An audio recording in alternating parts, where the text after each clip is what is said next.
Hello everyone and मैंने आपको कई सारे वीडियोस में बताया है कि जो डी ब्रॉगली वेव्स होते हैं, जिनको डी ब्रॉगली ने अपनी पीएचडी में थियोराइज किया था, प्रीटी बिग डील, वो एक्चुअल वेव्स नहीं होते। These so called matter waves actually matter को रिप्रेजेंट नहीं करते, but these are probability waves जो कि आपको जिनकी एम्पलीट्यूड किसी भी पॉइंट इन स्पेस पे आपको बता सकती है कि क्या प्रोबेबिलिटी होगी of finding that particle in that particular position in space.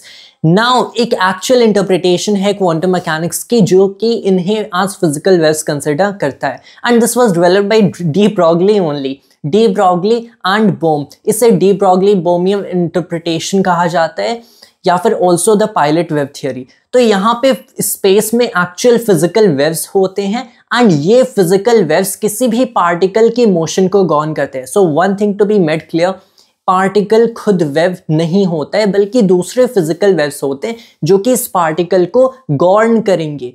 And obviously ये जो हमारा इन्फ्लुएंस होगा of all these physical waves, all these de Broglie Bohm waves और pilot waves on any individual particle, ये non local obviously होगा, क्योंकि अगर ये लोकल होता तो इन्फॉर्मेशन को लाइट से ज़्यादा तेज ट्रैवल करना होता for this influence to be made, क्योंकि well it has to be कि this particle is obviously travelling, so there are waves out there far in space that have to effect this. तो इस effect को non local होना पड़ता है for the influence to be that, वरना यहाँ पे रिलेटिविटी वॉयलेट हो जाएगी। जो मेजरमेंट के आउटकम्स हैं यहाँ पे एक्सपेक्टेशन वैल्यूज ऑब्वियसली आपको नॉन रिलेटिविस्टिक क्वांटम मैकेनिक्स के दूसरे इंटरप्रिटेशंस से सिमिलर ही मिलने चाहिए, जैसे कोपेनहेगन इंटरप्रिटेशन या फिर मैनीवल्स इंटरप्रिटेशन, लेकिन the physical idea differs. And so what you have regarding the measurements, well you have जो कॉन्सेप्ट होता है मेजरमेंट्स का in different interpretations of quantum mechanics different होता है, because well there are different interpretations to make sense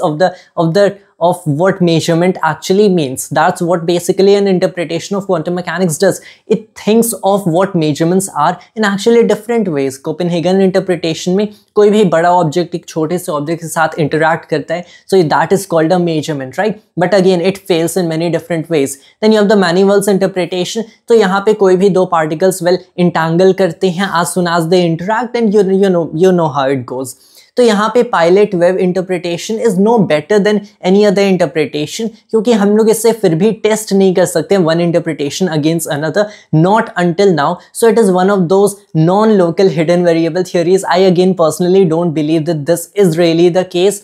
so there are other interpretations also that is consistent history's interpretation, which I might bring another video about, and maybe in some other video also discuss the pilot wave theory in detail. That was all for this video of mine, and thanks to all viewers.